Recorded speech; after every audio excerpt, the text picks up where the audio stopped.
Jodak ma Kisumo orwako ng'eto mar Senet ma thich oko jalup jatend piny Rigathi Gachagua e apisi.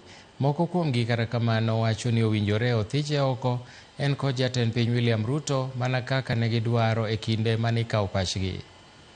Agone jo Kenya erokamano, jotelo, agonu erokamano kuom thicho Gachagua oko. Mora nikech Gachagua ni nopogo jo Kenya. Gachagua ni nochungi joge gi kende, taparo ni jatelo moseyier en jatelo mar ji te, onego bed ni otelo ne ji te.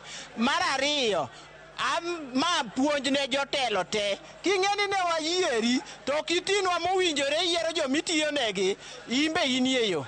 Kaka an mama mboga manuwuondo, kawuono aduoge wang'u, adwa nawachnu adier. An aneno ni kufa makanga, kufa dereva.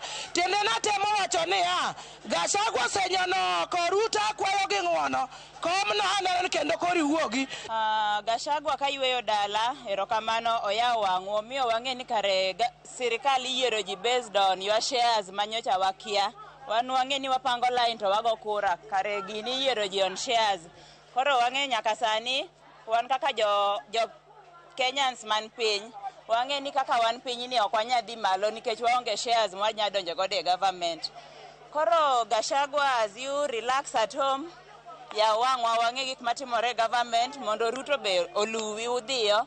Golo Gachagua no ken issue nikech nware issue wa ma jopiny to ok waneno ka sirikal odonje mano ne giweya weya, ok gidhiye kata be ok giwachi. Dhi mar Gachagua to ber, to ji pod odong' ka mang'eny.